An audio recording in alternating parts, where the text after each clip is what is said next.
এখন অনেকেই নিজেদেরকে বড় দল মনে করে, কেউ মনে করে, কিন্তু আসলে এই মানে জনগণ কাকে সাপোর্ট করেন, জনগণ কোন ধরনের রাষ্ট্র চান, জনগণ কি বস্তুবাদী জাতীয়তাবাদী চেতনাভিত্তিক জীবন রাষ্ট্র সমাজ চান, নাকি ধর্মের নামে অধর্মগ্রবাদী সাম্প্রদায়িক জঙ্গিবাদী সমাজ রাষ্ট্র চান, জনগণকে খুন জুলুম অবিচার দুর্নীতির লুটপাটের নৈরাজ্যের মিথ্যা মামলা দায়েরকারী পুলিশ দিয়ে একটা ভয়ঙ্কর পাশবিক রাষ্ট্র চান, নাকি জনগণ সবার জীবনের অধিকার চান, স্বাধীনতা চান, নিরাপত্তা চান, রুটি রুজি যার যার রুটি রুজি হক চান, জনগণ দুর্নীতিমুক্ত জনদরদি মানবিক কল্যাণকর সবার পাশে সংকটে জীবনের পাশে দাঁড়াবে এমন মানবিক সরকার চান।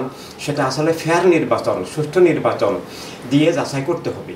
তাই আমরা বড় দল অনেকেই দাবি করে, কিন্তু বাস্তবে আসলে জনগণ সাপোর্ট করে কিনা, নাকি ভুয়া নির্বাচনের মাধ্যমে, প্রশাসনের নির্বাচনের মাধ্যমে ভোটাধিকার হরণ করে প্রশাসনকে ব্যবহার করে দুর্নীতি নির্বাচনের মাধ্যমে ক্ষমতায় এসে বড় দল দাবি করেন, সেটা সুষ্ঠু নির্বাচনের মাধ্যমে পরীক্ষা সাপেক্ষ।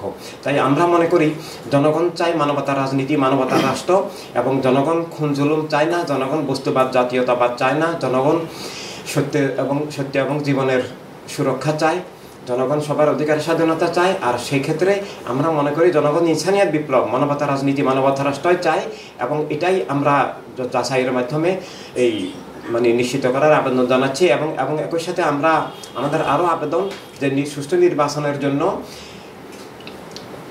ডিজিটাল মোবাইল নির্বাচন প্রয়োজন। বর্তমানে ভোট কেন্দ্রে যাওয়া যায় না, বর্তমান সময়ে জননিরাপত্তা নাই, মুভ ভায়োলেন্স চলতেছে, বিভিন্ন দলের সন্ত্রাস চলছে, এবং 1,20,00,000 নাগরিক বাংলাদেশের বাহিরে কাজে আছেন, মা-বোনরা নিরাপত্তার জন্য ভোট কেন্দ্রে যেতে পারেন না। তাই সবাই নিজের ঘরে বসে নিজের মার্কায় নিজের ভোটার আইডির মাধ্যমে, পাসওয়ার্ডের মাধ্যমে যেভাবে আমরা বিকাশে টাকা লেনদেন করি, এভাবে ঘরে বসে যেন সবাই নিরাপদে ভোট দিতে পারেন, সবার ভোটাধিকার নিশ্চিত হয়।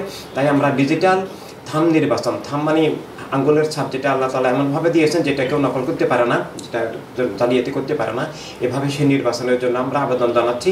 তাই কোন দল বড় কোন দল ছোট সেটা নির্ধারিত হবে নীতি আদর্শের মাধ্যমে, কিন্তু কোনটা মানবতার পক্ষে, কোনটা মানবতার বিরুদ্ধে, এবং জনগণ কি চায় সেটার সুষ্ঠু প্রমাণের মাধ্যমে। ধন্যবাদ।